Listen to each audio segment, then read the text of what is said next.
tarde. Hoje o nosso programa vai retratar sobre os crimes contra os direitos humanos.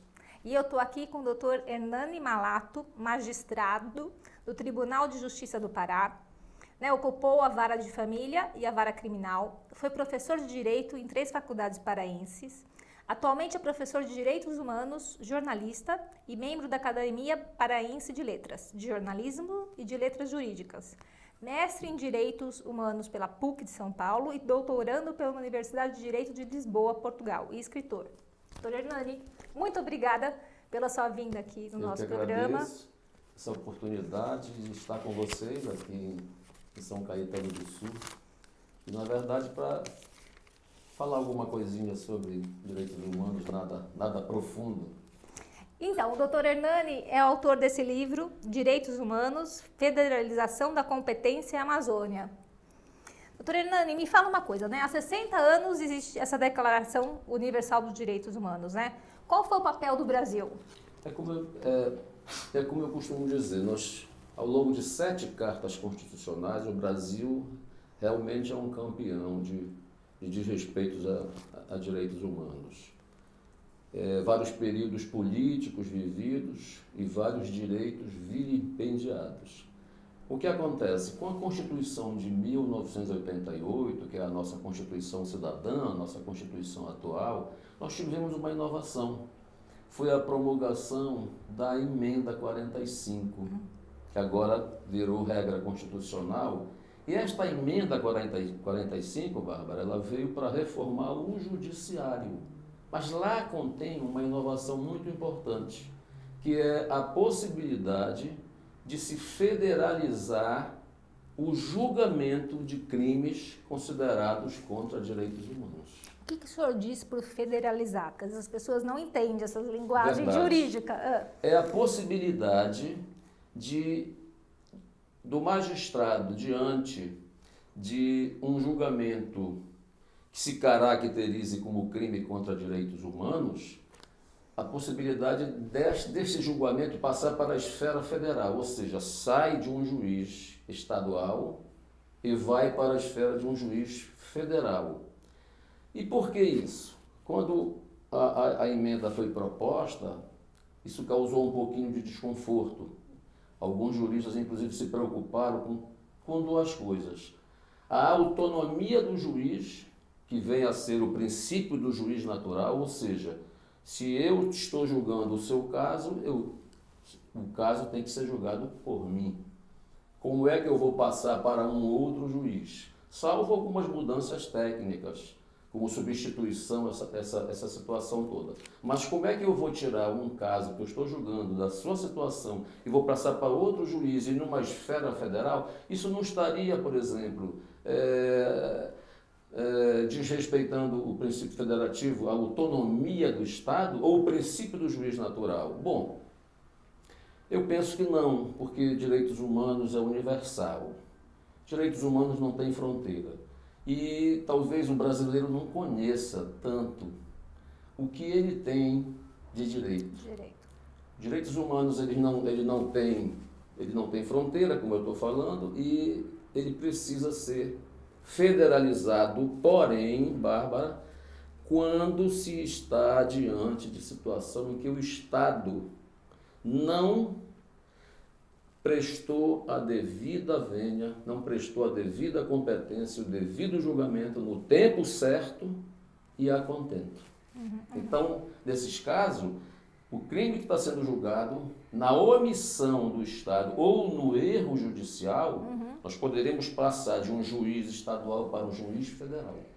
Por exemplo, o Brasil está vivendo aí uma situação lamentável, 123 bilhões desviados, 123 bilhões que poderiam ir para as escolas, para a saúde, para os transportes, e foram o quê? Foram desviados, está aí nessa situação de instabilidade política. Eu penso que há uma grande possibilidade de se enquadrar, e a Constituição não fala, mas de se enquadrar a corrupção, o vilipêndio ao erário público como crime contra direitos humanos. Assim como a violência contra a mulher, contra a infância, contra a adolescência. Isso eu penso que poderia sim servir para um estudo. Os juristas que vão dizer isso aí, aos políticos também, com suas propostas legislativas, porque na verdade, Bárbara, a Constituição ela não especifica um rol de crimes contra direitos humanos. Nós somos partidários da Convenção Internacional, está lá no Estatuto de Roma, mas lá está dizendo o quê? O genocídio, o crime contra a humanidade, mas o feminicídio também entra ou não? E qual? O feminicídio entra como crime? O feminicídio não entra no Estatuto Internacional, mas eu penso que nós poderíamos elaborar um rol de crime contra direitos humanos onde entrasse o feminicídio. Porque na medida em que ele mexe com a dignidade da pessoa humana. E lá na Constituição, ela inicia em 88, ela já vem dizendo que um dos fundamentos da República Federativa do Brasil, que é constituída pela união indissolúvel dos estados, dos municípios e do Distrito Federal, consta que a dignidade da pessoa humana é um fundamento do Estado. E neste caso, lá depois, no artigo 4º, a Constituição vai ser enfática que o Brasil se corresponde com as relações internacionais sob a prevalência dos direitos humanos. Então eu penso que alguns crimes cometidos podem realmente figurar como violência e contra direitos humanos. Então, mas quais são os crimes que são contra os direitos humanos? Não existe ainda um rol. Tá. Mas eu penso que, como eu falei há pouco, a corrupção, a agressão ao erário público, a eugenia, a discriminação motivada por gênero, onde se enquadra a mulher, onde se enquadra as minorias, os gays, os transexuais, as lésbicas, se é que é assim que se homossexuais possa chamar, homossexuais femininos, né? Eu penso que isso sim está perfeitamente apto para figurar num rol de crimes contra direitos humanos. Então, falando em violência doméstica, né, que assim é algo que eu levanto essa bandeira no programa, né, ela é considerada um crime contra os direitos humanos? Foi uma boa pergunta. Eu penso que na medida em que o homem vilipendia a dignidade da mulher, e historicamente a dignidade da mulher é a mais abalada e não a do homem, historicamente é assim, eu penso que isso pode sim constituir um crime contra direitos humanos e muita gente não sabe. Por exemplo, a mulher quando ela é agredida, o gênero feminino quando ele é agredido, ele muitas vezes não sabe que passo tomar. Então não se sabe, doutor Hernani, o que fazer. Tanto é que aqui em São Caetano não tem delegacia da mulher, né? Eu entrei nessa... Eu acho que o Ministério Público daqui, que eu tenho boas referências, poderiam começar a pedir a instituição da delegacia da mulher aqui. Então, agora, né, o prefeito, né, atual da vigência, ele está com um projeto de tentar trazer, né, que não depende dele, né, a delegacia, o delegado daqui também tem esse propósito. Muito bem. Então, vamos tentar, até porque vai assim... iniciar, viu, Bárbara, talvez seja a semente de tudo. Uma mulher agredida, ela precisa correr para uma delegacia e ela precisa, sobretudo, denunciar. Então, mas o que acontece, doutor Hernani? Aqui em São Caetano, por exemplo, se a mulher sofre violência, ela tem que ir lá em São Bernardo ou em São Paulo. Então, assim, às vezes, o que eu vejo, né, na minha experiência analítica? Que às vezes passa o final de semana, aí, né, a não coisa vai, esfria, não toma... O marido promete o agressor volta. coisas. Que nem hoje me ligou uma paciente minha falando, né, que foi violentada, que a menina tem sequelas, vai passar comigo no consultório. Então, assim, é necessário ter a delegacia, é necessário levar informações para quem nos assiste, Com né, certeza. assim, da Lei Maria da Penha, né, da violência doméstica, que não é normal apanhar do marido e ficar quieta, não tomar as medidas providências, né, e que assim... Que nem Diadema, eu trouxe a doutora Renata, que é sensacional, eu sou fã dela. E em Diadema ela consegue o Vale Gás, o Vale Luz.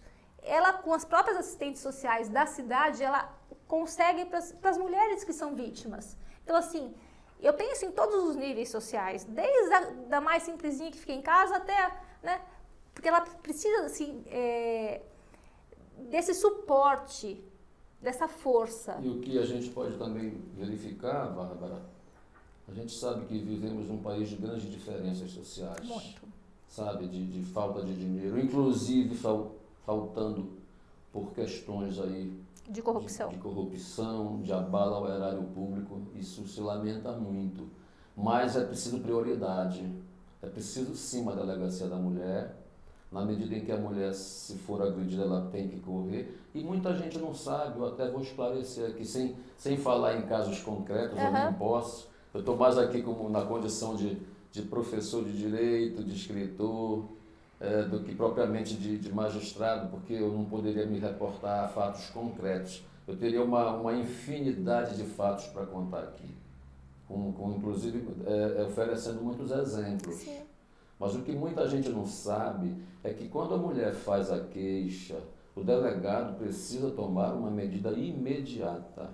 E ele pode, inclusive, fazer a transferência dela para um centro especializado, para um centro de apoio, e também ele pode se aproximar para recolher os pertences da mulher em caso de dificuldades. E depois a comunicação normal ao judiciário e também o magistrado, é importante que ele tome uma medida protetiva imediatamente. Eu já tive situações que a mulher foi depois assassinada por causa de demora. Então, e aí acho que a gente entra, né, doutora Hernani, no erro do judiciário, né? Eu conheço casos, né, de que a pessoa bateu na esposa, bateu no filho e tentou a medida protetiva e não conseguiu, né? O judiciário entendeu como se não desse a medida protetiva. O que acontece? Esse pai bateu de novo no filho, reeditou a violência, então assim, não teve uma penalização, né? Infelizmente o judiciário erra, e às vezes erra feio, né? A sorte que não levou à morte da pessoa, mas assim, tem uma reedição da violência. Em todos os setores, sabe, Bárbara, existe realmente alguns erros. Infelizmente, o magistrado, o Ministério Público, o defensor, o advogado, precisa estar realmente, o delegado, atento para que não deixe a coisa, por exemplo, esfriar, para que não passe desapercebido e depois a situação reedite e com consequências, às vezes, muitas vezes drásticas. Mas é preciso que ele esteja atento. E como é que se faz isso? É preciso priorizar. É preciso priorizar. Por exemplo, o delegado não pode arquivar uma situação em que o pai bateu na criança. E como que faz, doutora Hernani, se é arquivado? É preciso, como que a mãe e a família agem, por exemplo? É preciso ir ao Ministério Público, é preciso cobrar do Ministério Público, é preciso cobrar da magistratura.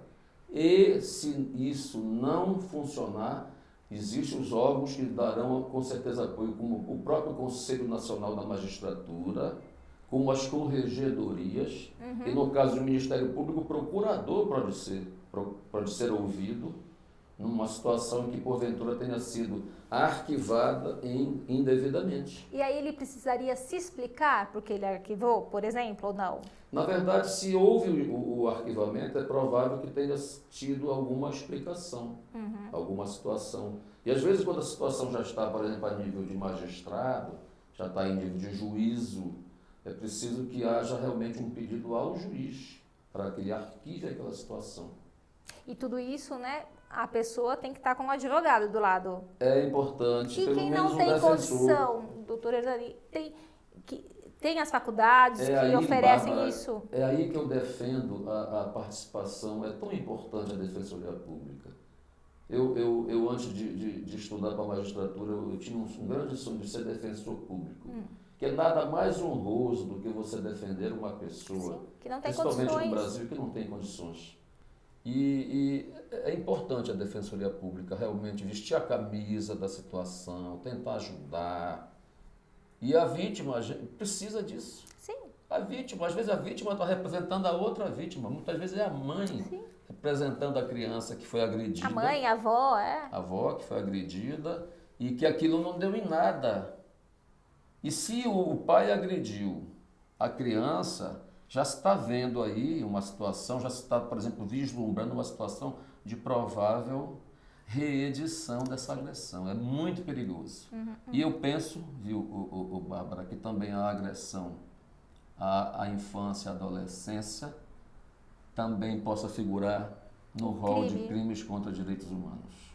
Na medida em que você está mexendo com a dignidade de uma pessoa que vai ser a construtora de um país, que ela vai amanhã ser um chefe de família, ser uma mãe.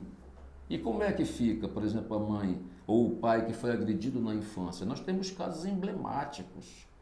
Nós temos casos emblemáticos aí de situações de serial killers que foram agredidos na infância. Tivemos um caso no Pará e no Maranhão, principalmente no estado do Maranhão, em que um dos acusados, depois condenados, matou 32 garotos. E não só matou, ele emasculou as crianças, todas do sexo masculino.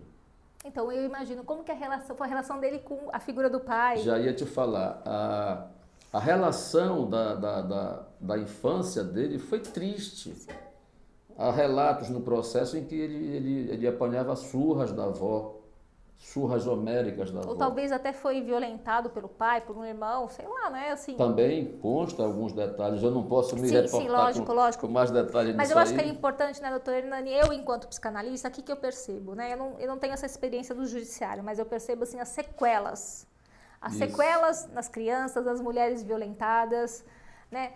As pessoas que sofrem alienação parental. Então, assim, isso precisa ser tratado. Eu oriento, trato no consultório, mas acho que é importante, Você tocou num ponto fundamental. Alienação parental é uma coisa seríssima. Seríssima. E que é difícil a comprovação. Ela é uma disfunção relacionada com um litígio de dois adultos que poderiam estar, pelo menos, em comum acordo na questão do filho.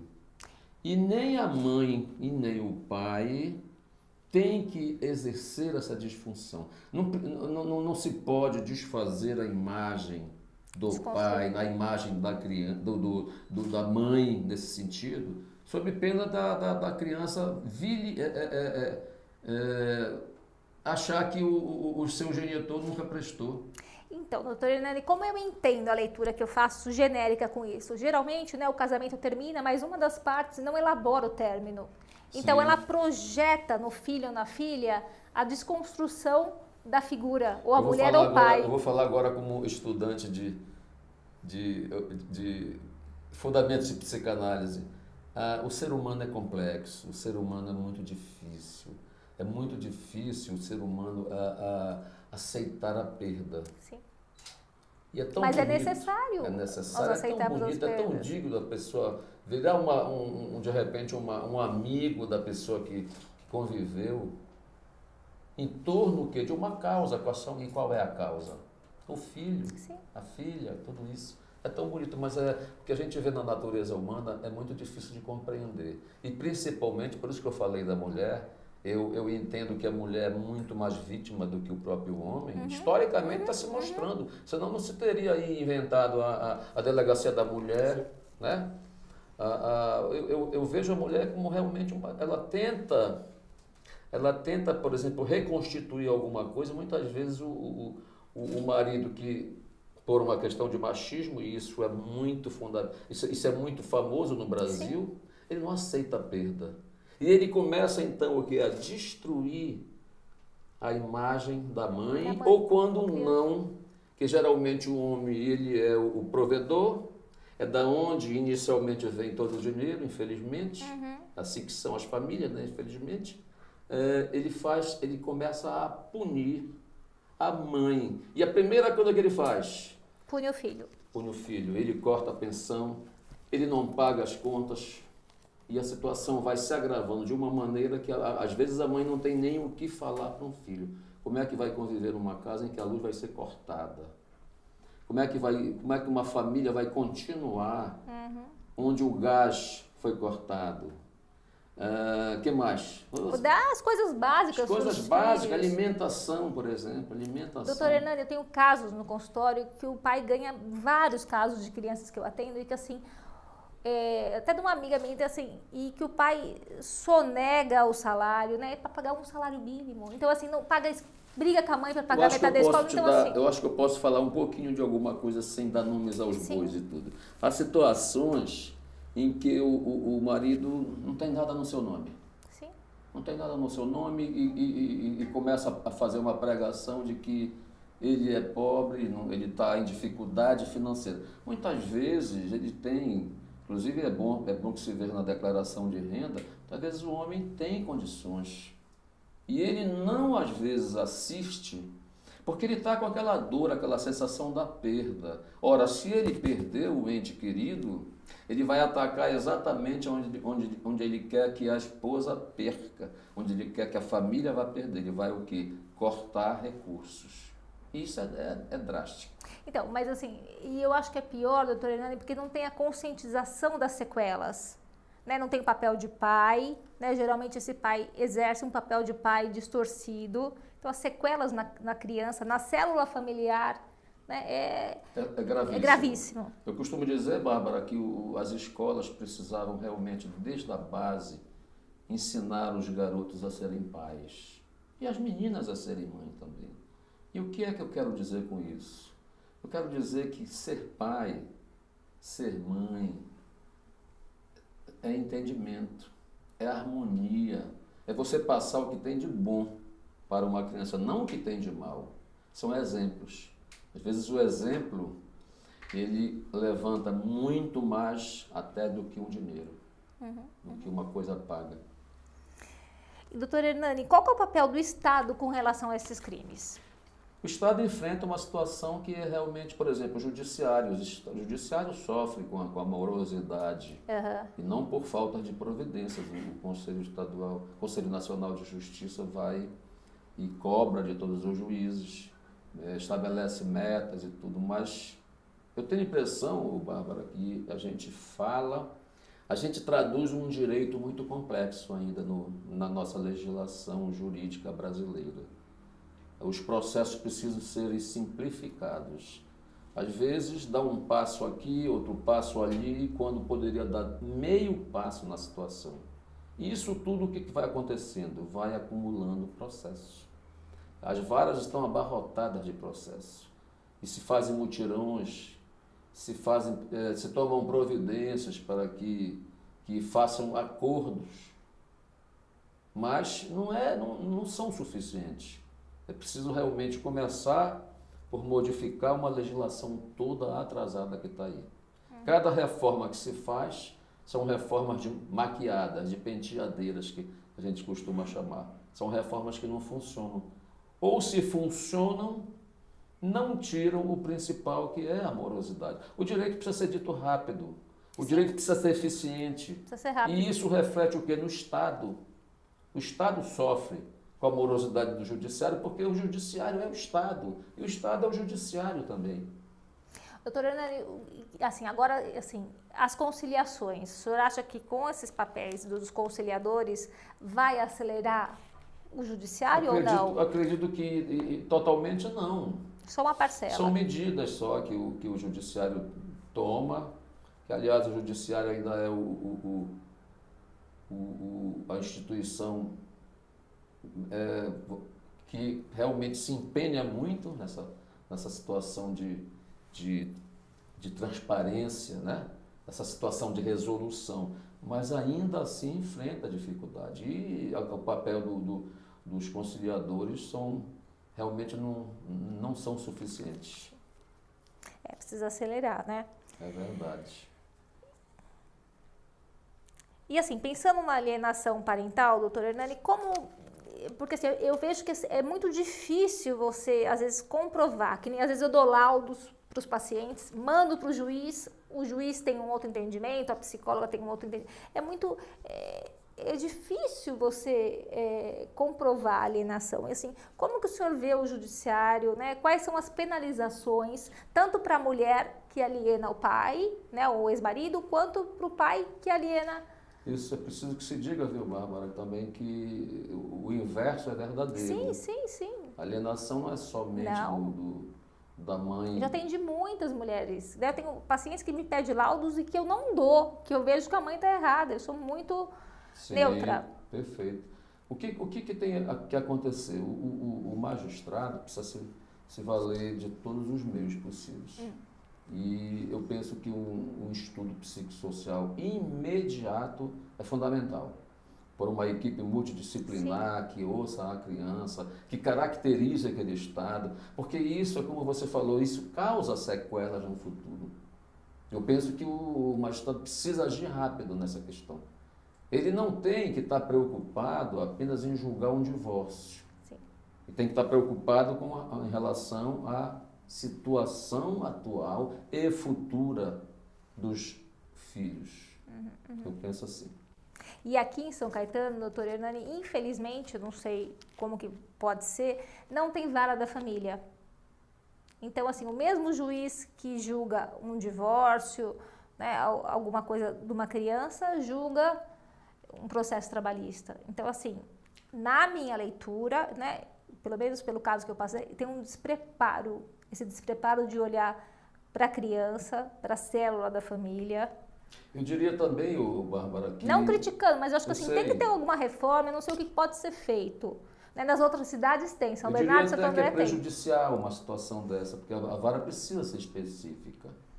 A vara, principalmente da família, que mexe com a célula máter do Estado, que mexe com a semente de tudo, que é a família, ela precisa ser específica.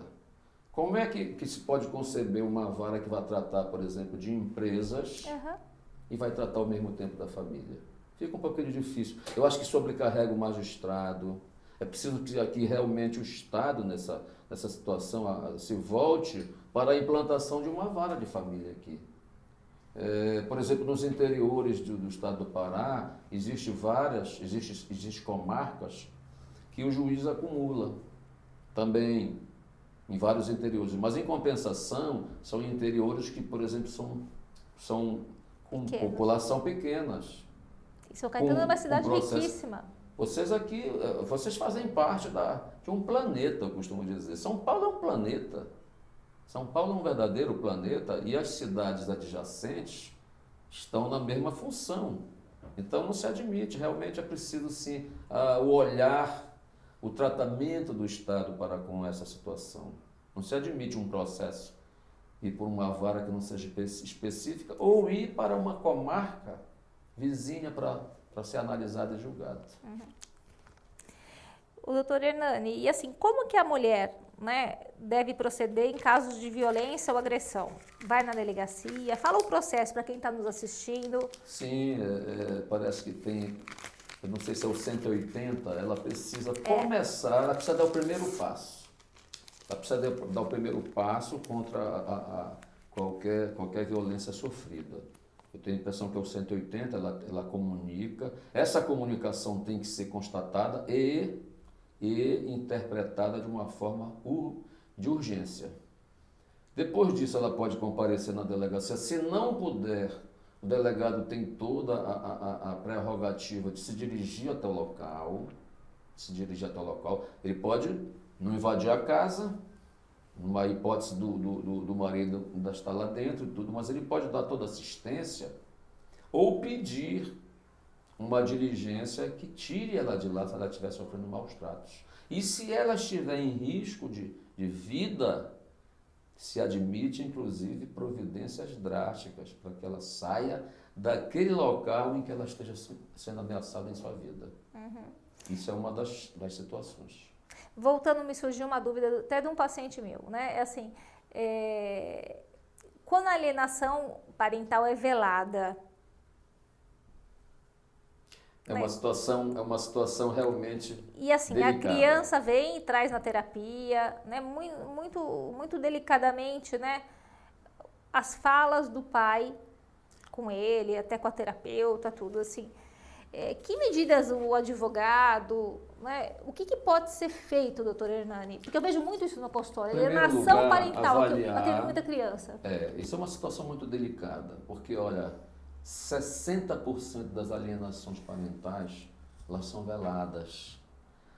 A mãe ou o pai agem de uma maneira que não é explícita, mas ela existe. Sim. Só o outro é que pode sentir e pedir uma avaliação numa situação dessa. Então, o que é que eu costumo, por exemplo, aconselhar a mulher nesses casos? Ela precisa se valer de todos os meios de provas. De todos, o pai que bebe, o pai que passa mensagem para filhos, o pai que detrata, ou até... O pai que abusa dos filhos Sim, sexualmente. também, tudo isso. É preciso realmente um impulso. Nesse impulso é que vão entrar então os órgãos constituídos, como o Ministério Público, a Delegacia, a Defensoria, o Judiciário, para poder cuidar da situação. E quais são as penalizações para quem? Como que o Judiciário vê? Como ele penaliza a pessoa, a mãe, tanto a mãe ou o pai, ou a avó, a empregada? Porque a alienação pode ser... Para cada situação existe, por exemplo, a pena específica. Mas em certas situações, por exemplo, já pode ser dada medida liminar de afastamento, o magistrado pode adotar uma medida de distanciamento, tanto do pai ou da mãe, se for o caso também. Seria uma medida preventiva, são as medidas preventivas. E depois, inclusive, talvez o genitor ou a genitora que estiver, por exemplo, provocando isso, ela pode ter os seus direitos suspensos. E outra coisa que ninguém sabe, muita gente, aliás, não sabe, a esposa, no caso, se estiver sofrendo a violência junto com a criança, ela tem prerrogativas que muitas mulheres desconhecem. Por exemplo, se ela estiver num emprego, o juiz pode decretar que ela fique 6 meses fora do emprego, no caso do homem ir atrás dela no próprio emprego. Ela fique 6 meses normalizada, recebendo tudo direitinho, mas afastada do local em que provavelmente ele possa ir lá e fazer algum barraco, alguma confusão. Isso é uma das medidas. O resto é julgar, é fazer a instrução e afastar e prender. Existe também ordem de prisão para certas situações. Então não é só multa, que tem... Eu ouvi algumas coisas de sim. multa. Em certas situações sim. Mas dependendo da gravidade, o juiz pode tomar uma medida muito mais drástica do que isso. Como, por exemplo, a detenção.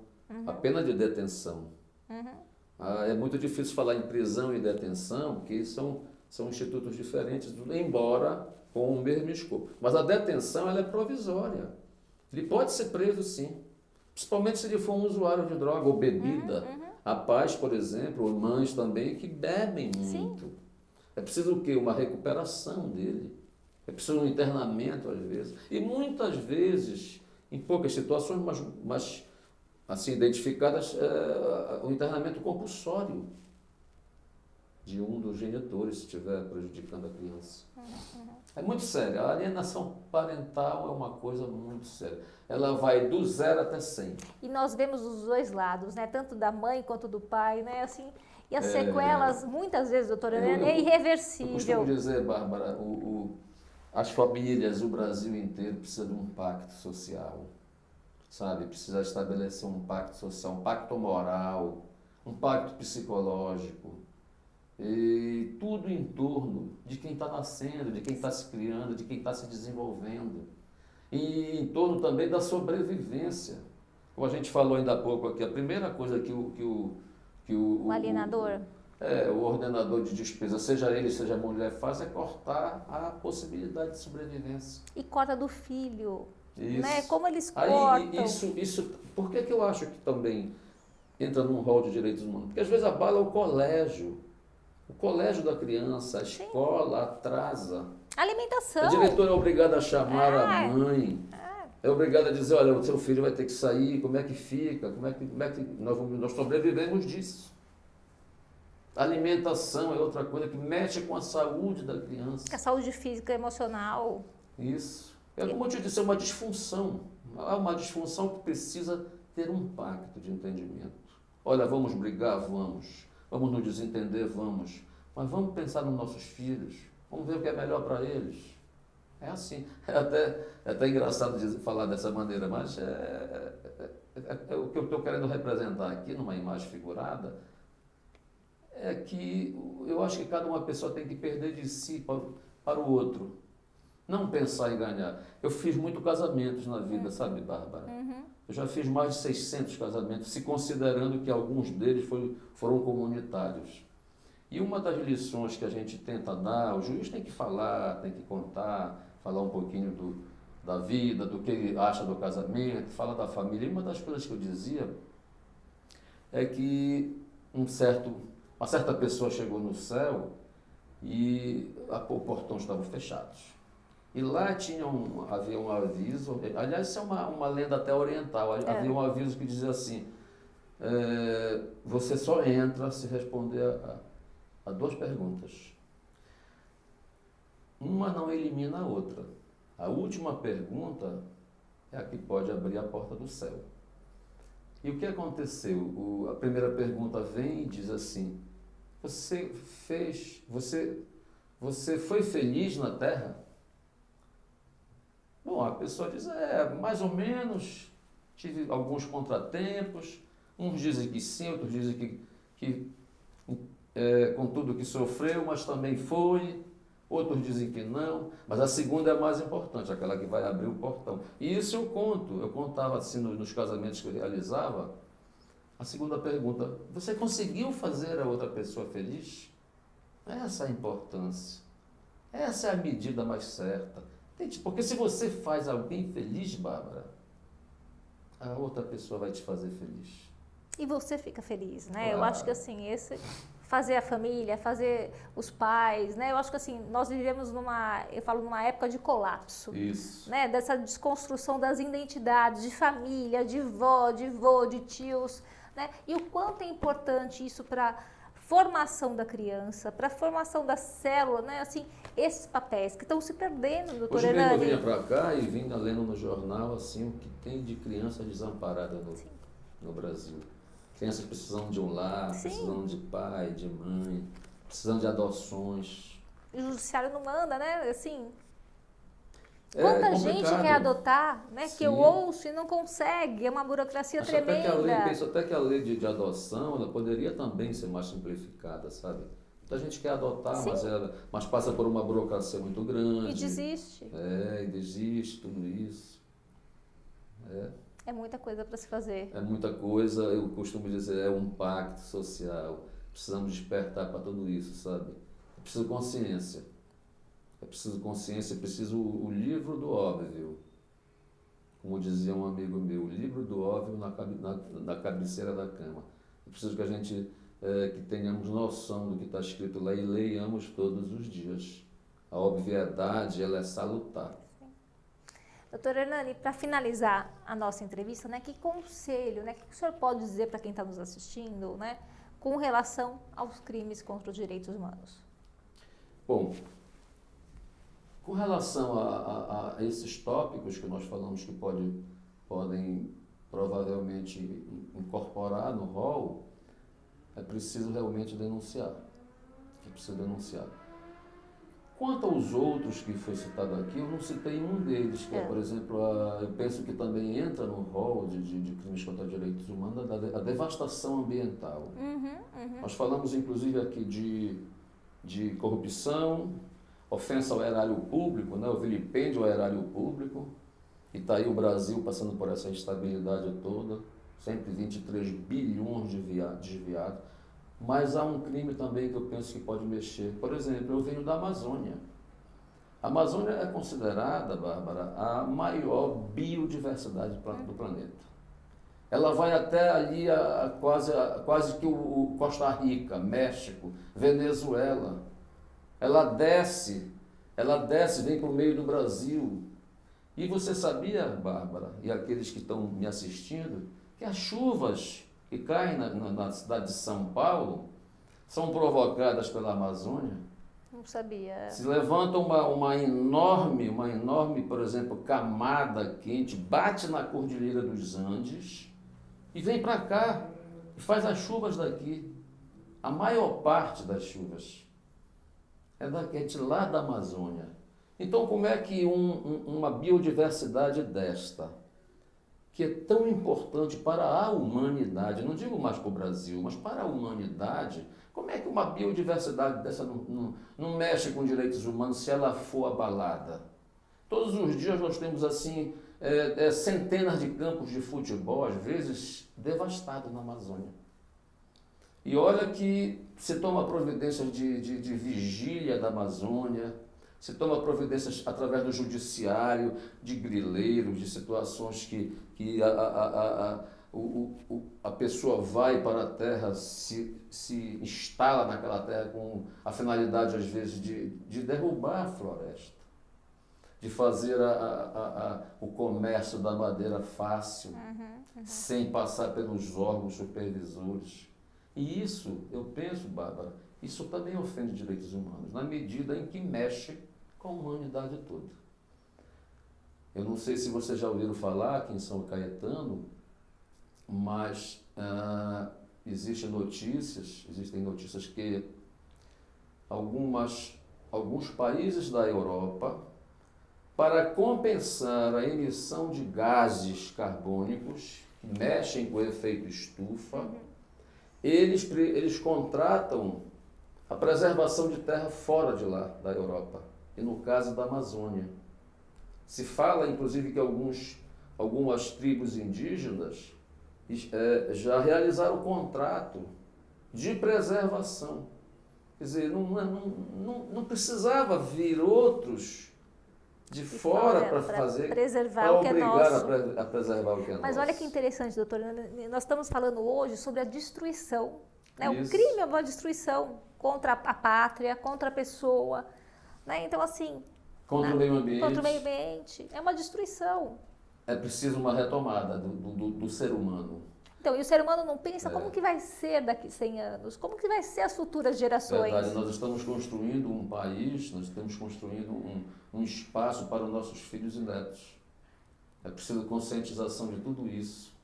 É preciso mostrar que uma criança, um adolescente, o prejuízo de se derrubar uma árvore, o prejuízo de se desmatar, o prejuízo de contaminar um rio, jogar lixo, outra coisa também. Olha as enchentes, né? São Paulo, não sei se o senhor acompanha, mas aqui São Já Caetano enche, então tudo enche. Eu li uma certa feita que as enchentes, uma parte dessas enchentes que existem nas ruas aí são causadas pelo depósito de lixo. De lixo. E não tem Isso mais, é né? É tão populoso, né? O Brasil, São Paulo, São Caetano, de que assim, não tem para onde escoar essas águas. Né? Aqui atrás tem um rio também, assim. Então, tudo isso, né, traz problemas para nós. Né? Enchente, muito. Trânsito. Eu digo assim, a Amazônia não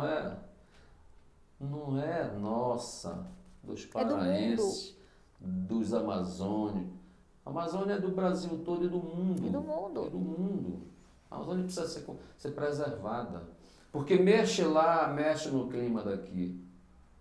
Então, mas precisa de uma conscientização. Você já ouviu falar dos rios voadores?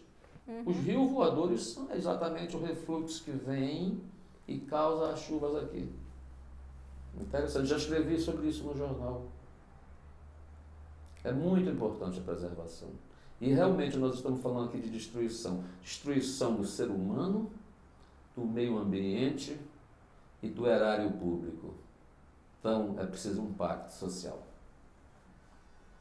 Vamos fazer o nosso papel, né, doutora Hernani? Eu estou aqui passando, o senhor faz seu papel. A imprensa tem feito. Né, assim, acho que assim, se cada um fizer um pouquinho, quem sabe... É aquela historinha do passarinho que queria apagar o incêndio da floresta, né? Ele ia no mar e colocava um pouquinho de água no bico e então o outro chamou a atenção e disse, você não vai apagar esse incêndio que está aí com esse mínimo de água nos bicos. Ele disse, eu estou fazendo a minha parte. Sim. Vocês da imprensa, eu me considero da imprensa, sou jornalista também, é um papel fundamental. Na medida que a gente divulga, na medida em que é divulgado, que essas janelas que se abrem e o povo está lendo nos jornais e assistindo nas TV, tem condição de cobrar, tem condição de se indignar e ir atrás de bons resultados. Doutora Hernani, super obrigado pela sua presença. E já está convidado para vir aqui falar sobre outro tema. Muito obrigado pela atenção e pela oportunidade de estar aqui nesta cidade maravilhosa chamada São Caetano do Sul. E deixa eu perguntar para o senhor, esse livro do senhor está nas livrarias aqui em São Paulo ou não? Este livro foi lançado, por incrível que pareça, foi editado pela Núria Fati. Pelo Porto Alegre, né? Por Porto Alegre. E ele foi lançado inicialmente por uma questão circunstancial na Europa. Foi lançado em Lisboa, depois que nós fizemos o lançamento aqui em São Paulo, depois em Belém do Pará. Este livro, poxa, eu lamento dizer que está esgotado, mas talvez ainda se encontre na Livraria Cultura. Pode falar o nome? Pode, Né? lógico, não. Tá.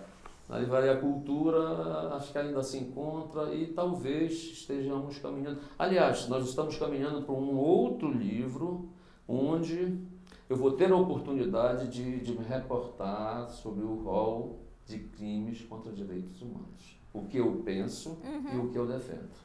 Que ótimo. Obrigado por tudo. Obrigada, doutora Hernani. Bem, o programa Equilíbrio Emocional fica por aqui e vejo vocês na próxima quinta-feira. Tchau.